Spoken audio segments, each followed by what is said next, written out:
Can you hug me? The little girl's voice was so soft it should have disappeared beneath the crystal chandeliers, the clinking glasses, and the polished conversations that filled the grand ballroom. Instead, those four simple words swept across the room with the quiet force of a prayer no one had expected to hear. Every head turned. Conversations dissolved into silence. Even the string quartet seemed to lose its place for the briefest heartbeat. Daniel Whitmore stood near the center of the charity gala, one hand resting against the edge of the podium, preparing to announce another multi-million-dollar donation to children's education. At 48, he had become one of the most respected entrepreneurs in America, admired for his discipline, his vision, and the remarkable fortune he had built from almost nothing. Yet there was one thing people whispered about whenever his name surfaced in magazines or interviews. Daniel Whitmore never hugged anyone. Not business partners after major victories. Not celebrities posing beside him on red carpets. Not even relatives during holiday gatherings. He always smiled politely, shook hands firmly, and kept a careful distance that no one questioned aloud. Until tonight. The little girl standing several feet away could not have been older than 7. Her deep brown eyes were steady beneath 2 neatly braided pigtails tied with faded blue ribbons.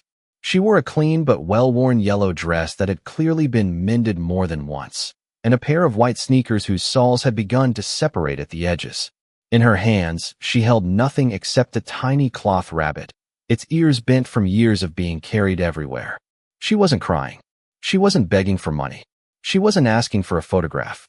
She simply looked up at Daniel as though he were the only person in the enormous ballroom and repeated, almost in a whisper, "Can you hug me?" A nervous laugh escaped somewhere near the back of the room before fading into uncomfortable silence. Several guests exchanged puzzled glances. One woman lowered her champagne glass. A television camera slowly shifted toward Daniel, waiting for the billionaire's response. He stared at the child without speaking. Her name tag, handwritten in careful blue marker, read Ava Brooks. Something about the way she stood caught his attention. There was no fear in her posture, no expectation of receiving anything expensive, only quiet hope, the kind that asked for almost nothing while somehow meaning everything. Daniel's fingers tightened around the edge of the podium. A memory he had buried years ago flickered through his mind. He was 8 years old again, standing in a dark suit outside an elementary school auditorium after winning a statewide science competition. Every other child had run into waiting arms. His own father had simply nodded once, adjusted his tie, and said, "Well done. Let's go." Daniel couldn't remember ever asking for a hug after that day. Somewhere inside him, the question had disappeared before he realized it had been lost. Now, decades later, another child was asking the question he never had. The ballroom remained perfectly still. Crystal lights shimmered across polished marble floors while hundreds of strangers waited for a man famous for solving impossible business problems to answer the simplest request anyone had ever placed before him. Daniel Whitmore realized the entire ballroom was waiting for him, yet the only face he could truly see was Ava's. The cameras, the donors, the city officials, and the reporters slowly disappeared into the background as the little girl continued standing exactly where she was, patiently holding her worn cloth rabbit against her chest. She did not repeat her question. She did not step closer.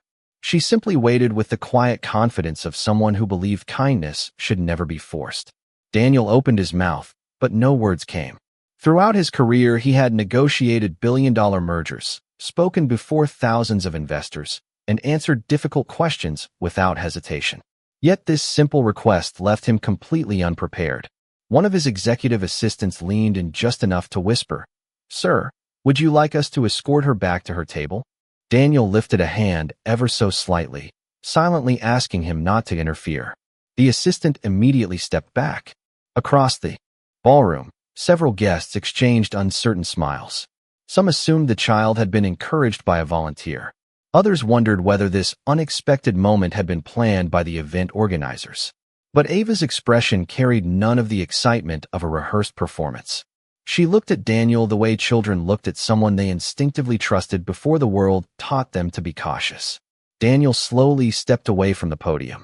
His polished dress, shoes echoed softly across the marble floor, each step seeming louder than the applause he had received earlier that evening.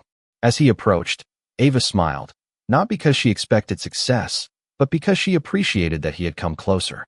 Daniel stopped only a few feet away. "May I ask you something first?" he said gently. Ava nodded. "Why me?" Her answer came without hesitation. "Because everybody else wanted something from you tonight." Daniel blinked. She continued in the same calm voice. "Some people wanted pictures. Some wanted donations. Some wanted meetings. I thought maybe you needed something too." Several guests quietly lowered their eyes. Daniel felt an unfamiliar tightness settle across his chest. "And what do you think I need?" he asked. Ava looked at him for a long moment before answering. "I think you look lonely." The words were spoken without judgment. They carried no accusation, only simple honesty. Daniel almost laughed, but the sound never escaped. Lonely was not a word anyone had ever used to describe him. Successful, influential, brilliant, driven, reserved. Those were the labels people chose. Yet hearing that single word from a 7-year-old somehow felt more accurate than every magazine profile ever written about him. Ava gently rubbed one of the rabbit's folded ears between her fingers. "My grandma says people can have a big house and still feel alone inside," she said. "She says sometimes hearts get quiet because nobody remembers to knock anymore." Daniel glanced around the ballroom. Hundreds of people filled the room, yet he had never felt more exposed. For years he had measured success through balance sheets, expanding companies, and charitable foundations. Tonight, a child who owned little more than a patched dress and a faded stuffed rabbit had quietly measured something entirely different. She had looked past the headlines, beyond the tailored tuxedo, and into a place he had spent decades carefully hiding from everyone, including himself. Ava continued looking up at Daniel with the same quiet patience, never rushing him, never reaching for him, as though she understood that some people needed time to find their way across invisible distances. The silence stretched for several long seconds until Daniel slowly removed his hands from his pockets. His fingers, usually so steady during board meetings and public speeches, hesitated ever so slightly. He had forgotten what it felt like to offer comfort without a reason, without a ceremony, without cameras expecting the perfect image. Yet somehow this moment no longer belonged to the audience. It belonged only to two strangers standing beneath the warm glow of crystal chandeliers. Daniel lowered himself until he was at Ava's eye level. "Would a hug from me really make a difference?" he asked softly. Ava smiled with the simple certainty that only a child could carry. "Sometimes people forget they matter," she answered. "A hug helps them remember." Daniel felt his breath catch. Before he could second-guess himself, he gently opened his arms. Ava took 2 small steps forward and wrapped her arms around his shoulders, holding her little cloth rabbit between them so it would not fall. The embrace lasted only a few seconds, yet the ballroom seemed to stop measuring time altogether. No one reached for another drink. No one whispered. The photographers who had been eager for dramatic headlines lowered their cameras almost instinctively, as though they sensed that pressing a shutter would somehow disturb something sacred. Daniel noticed how light she felt, how carefully she held on, never squeezing too tightly, never asking for more than the moment itself. Then he heard her whisper so quietly that only he could understand. "Thank you. I almost forgot what a father feels like." Daniel closed his eyes. The words settled deep inside him, awakening a place he had spent decades protecting. Behind accomplishments, schedules, and endless work, he slowly placed one hand against the back of her shoulder with a tenderness that surprised even him. Across the ballroom, more than one guest discreetly wiped away tears. Others simply stood in thoughtful silence, realizing they had witnessed something no donation could purchase and no speech could inspire. After a few moments, Ava stepped back first. She looked relieved, almost brighter, as if an invisible weight had quietly drifted away. Daniel noticed that she did not ask to stay beside him. She did not ask for photographs or gifts. She simply smiled. "I knew you could do it," she said. Daniel laughed softly, the sound unfamiliar even to himself. "You believed that before I did." Ava nodded. "Grandma says kindness gets scared sometimes. It just needs somebody brave enough to ask for it." Daniel looked toward the podium, where his prepared remarks still rested untouched. The carefully printed speech about investments, partnerships, and charitable goals suddenly felt incomplete. Numbers could build schools. Money could provide scholarships. But neither could replace the simple warmth of being seen by another human being. As Daniel turned back toward the audience, he realized that the little girl standing before him had not come to receive the greatest gift that evening. Without asking for anything except one honest embrace, she had quietly given him something he had not known was missing for most of his life. The applause that finally filled the ballroom was gentle rather than thunderous, as though everyone understood they had witnessed something too personal to celebrate loudly. Daniel remained where he was for another moment, watching Ava return to her table with the same quiet dignity she had carried all evening. She walked beside an elderly woman whose silver hair was gathered neatly beneath a simple blue hat. The woman reached down, squeezed Ava's hand, and smiled with unmistakable pride. Daniel noticed that neither of them seemed overwhelmed by the attention. They simply resumed their seats as though nothing extraordinary had happened. That simple grace stayed with him long after he returned to the podium. He looked down at the speech his communications team had prepared. Every sentence had been polished to perfection. Every statistic had been verified. Every promise sounded impressive. Yet the pages suddenly felt distant from the room around him. He folded them neatly and placed them aside. The audience waited. Tonight, he began quietly, I plan to speak about generosity. Instead, I think generosity has already spoken to me. A warm silence settled across the ballroom. We often believe that giving begins with wealth. Maybe it begins with attention. Maybe it begins with seeing someone standing quietly in front of us. His words were slower now, less like a presentation and more like a conversation. A remarkable little girl reminded me that kindness is not measured by the size of the gift. Sometimes it is measured by whether we are willing to stop long enough to notice another person. Daniel looked toward Ava's table. She quickly lowered her eyes, embarrassed by the attention, gently stroking one ear of her worn cloth rabbit, while her grandmother whispered something that made her smile again. The crowd followed his gaze, and many found themselves smiling as well. After the program concluded, guests gathered throughout the ballroom, speaking more softly than before. Business cards remained tucked away inside suit pockets. Conversations about investments somehow drifted toward family, childhood memories, and people they had not called in far too long. Daniel excused himself from several interviews and quietly crossed the room toward Ava and her grandmother. The elderly woman stood as he approached. Good evening, she said warmly. I am Evelyn Brooks. Thank you for being kind to my granddaughter. Daniel shook her hand with genuine respect. I believe she was the one who showed kindness first. Evelyn smiled knowingly. That sounds like Ava. Daniel turned toward the little girl. May I ask you something? Ava nodded. Who gave you that rabbit? She looked down at the faded toy with unmistakable affection. My dad did, she answered softly. He won it for me at the county fair when I was 3.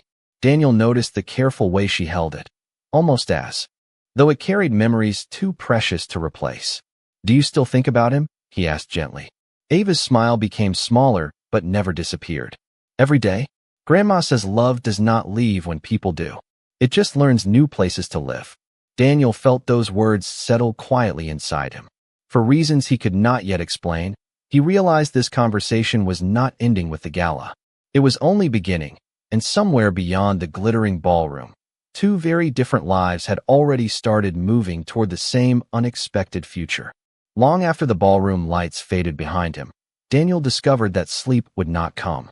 His penthouse overlooking the city had always been silent, but that night the quiet felt different. The awards displayed along the walls, the framed magazine covers, and the floor-to-ceiling windows reflecting thousands of lights suddenly seemed less impressive than the memory of a little girl holding a worn cloth rabbit with gentle hands. He poured himself a cup of coffee before sunrise and found his thoughts returning to the same simple question. Why had one child been able to reach a place inside him that decades of success never had? The following morning, his executive assistant entered the office carrying the usual schedule packed with investor meetings, interviews, and strategy sessions. Daniel looked at the calendar for several moments before calmly closing the folder. Cancel everything after lunch, he said. The assistant stared in surprise.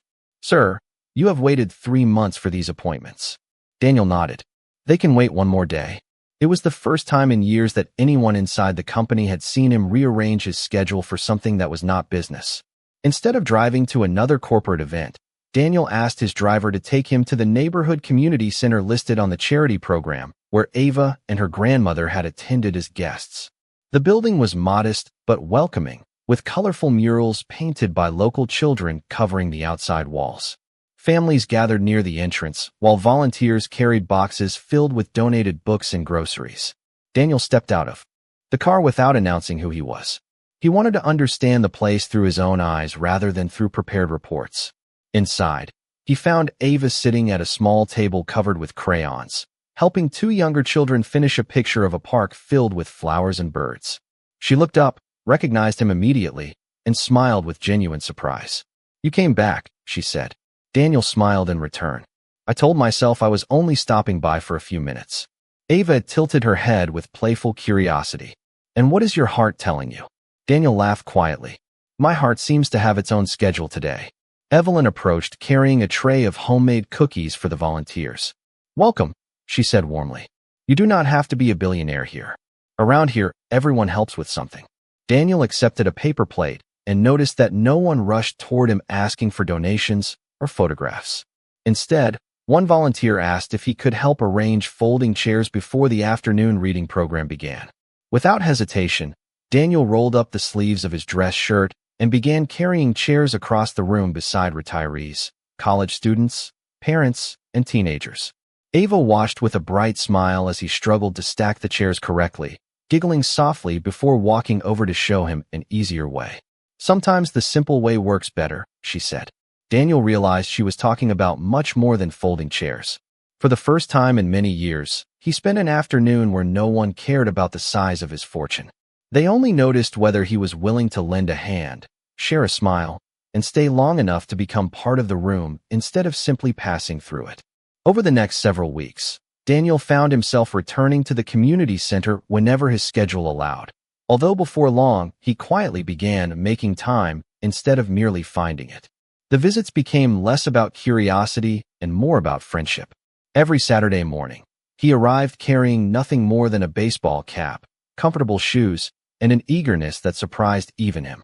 Ava always greeted him with the same bright smile, her little cloth rabbit tucked safely inside her backpack now that she was worried it might become worn beyond repair.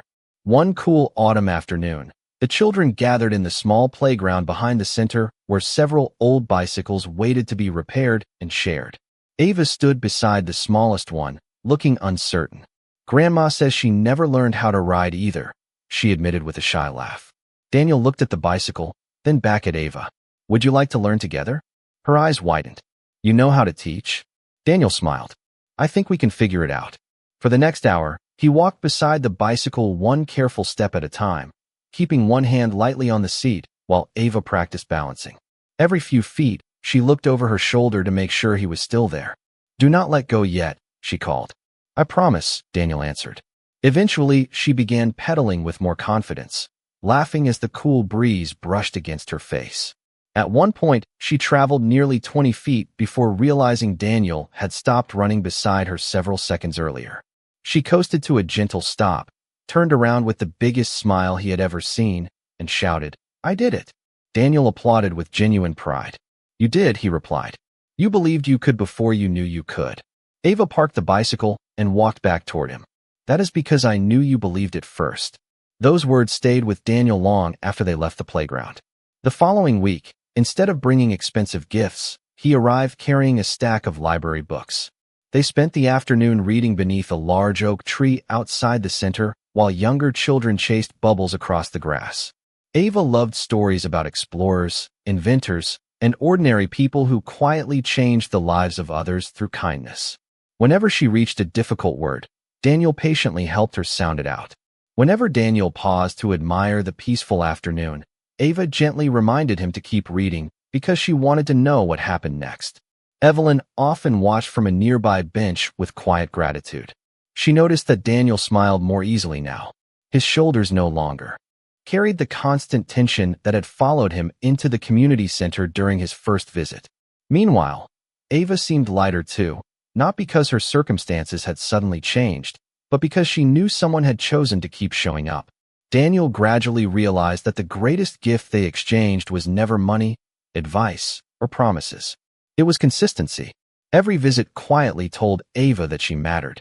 Every shared story, every bicycle lesson, and every ordinary conversation reminded Daniel that a meaningful life was built one small act of kindness at a time, and somehow, without either of them planning it, two very different worlds were beginning to feel like one shared home for the heart.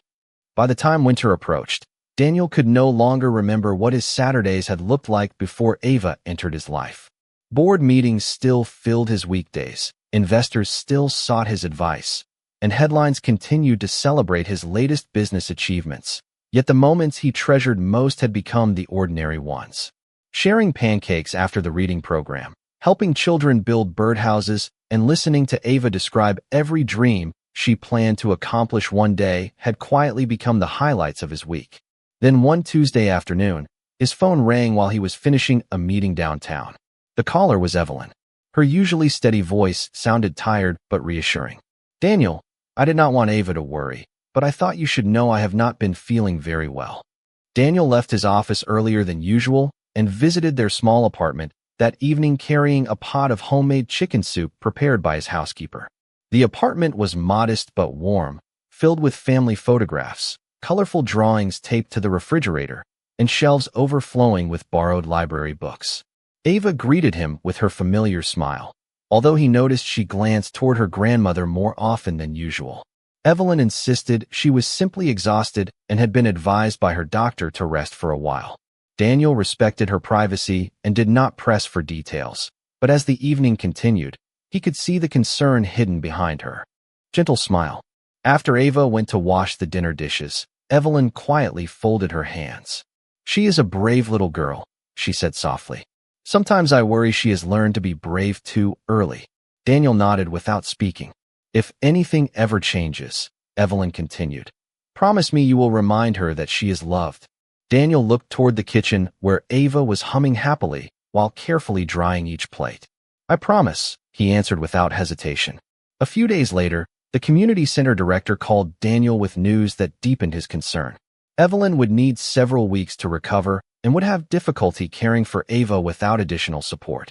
Volunteers immediately organized meal deliveries and transportation, but there was another issue no one wanted to discuss aloud. If Evelyn became unable to provide daily care for an extended period, child welfare services would need to evaluate Ava's living situation to ensure she had a safe and stable home while her grandmother recovered. Everything would be handled with care and according to the law, yet the possibility alone weighed heavily on everyone who knew the little girl. Daniel drove to the neighborhood park where he often met Ava after school. She sat quietly on their favorite bench, her cloth rabbit resting beside her as she watched children playing nearby. "Grandma says everything will be all right," she said with a hopeful smile before Daniel even mentioned the situation. "I believe her." Daniel sat beside her. "I believe her too." Ava looked toward the playground for several moments before asking a question that caught him completely off guard. "If people have to be apart for a little while, can they still belong to each other?" Daniel felt his heart tighten. He thought carefully before answering. "Yes," he said gently. "Real love is not measured by distance. It is measured by the decision to keep showing up." Ava slipped her small hand into his for just a moment and smiled. "Then I know everything is going to be okay, because you always come back." At that instant, Daniel understood that the greatest fear growing inside him was no longer losing another business opportunity or making the wrong financial decision. For the first time in decades, he was afraid of losing someone who had quietly become family in every way that truly mattered. The days that followed tested every promise Daniel had quietly made, both to Evelyn and to himself. He visited her every evening after work, bringing groceries one day, library books the next, and often nothing more than an hour of conversation, because he had learned that presence could be just as valuable as practical help. Evelyn's recovery moved forward slowly, but the doctor explained that she would need additional time before returning to her normal routine. The community center continued surrounding the family with kindness, yet everyone understood there were important decisions ahead. One afternoon, Daniel was invited to meet with the community center director and a child welfare case manager. The conversation was calm, respectful, and focused entirely on Ava's well-being. The case manager explained that their goal was always to keep families together whenever possible, while making certain children had stable care during difficult seasons. Daniel listened carefully to every word before asking a question that surprised even himself. If Ava needs additional support while her grandmother recovers, what can I do? The room became quiet. The director smiled gently because she had been wondering when he might ask that very question. The case manager outlined several ways trusted adults could help, from mentoring and transportation to temporary caregiving arrangements approved through the proper legal process if the family believed it was in Ava's best interest. Daniel did not answer immediately. He wanted every decision to respect Evelyn's wishes and to honor the family that had already given Ava so much love. That evening, he sat beside Evelyn in her apartment while Ava worked on a school project at the kitchen table. After a long pause, Evelyn reached for Daniel's hand. You already know what I am going to ask, do not you? Daniel nodded slowly. I think I do. She smiled with quiet gratitude. I have never wanted someone to replace me. No one could, but I have prayed that Ava would always have. People who choose her again and again. Daniel looked toward the kitchen where Ava was carefully coloring a picture of an oak tree with two people reading beneath its branches. Without looking up, she asked, Do you think trees know when they are home? Daniel smiled. Maybe they know because the same people keep coming back to sit beneath them. Ava looked satisfied with the answer and continued coloring. Evelyn turned back to Daniel. Would you consider becoming part of her support system in a more permanent way if she ever needed it? Daniel felt the weight of the question settle gently rather than suddenly. It was not about rescuing a child.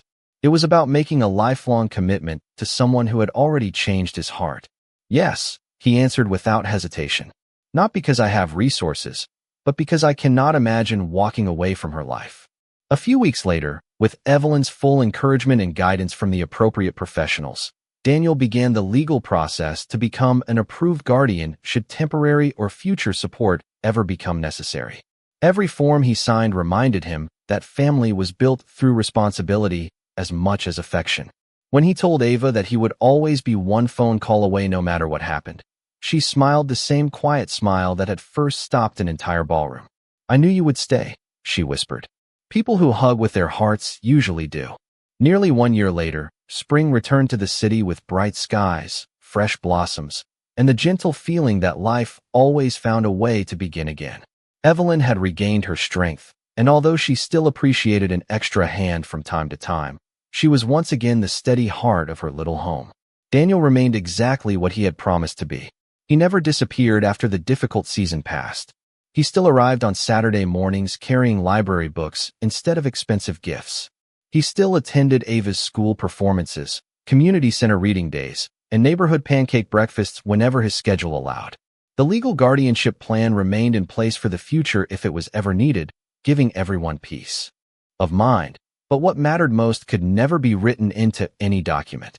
They had become family through trust, consistency, and love freely given. On a warm Saturday afternoon, the community center hosted its annual Family Appreciation Day in the neighborhood park. Children laughed beneath colorful banners while volunteers served homemade lemonade and fresh sandwiches. Parents, grandparents, mentors, and neighbors gathered together beneath the same large oak tree where Daniel and Ava had spent so many afternoons reading books. This year, Ava had been asked to share a few words about someone who had made a difference in her life. Standing on the small wooden stage with her cloth rabbit resting safely on a nearby chair, she looked far more confident than the little girl who had once walked into a ballroom carrying only quiet hope.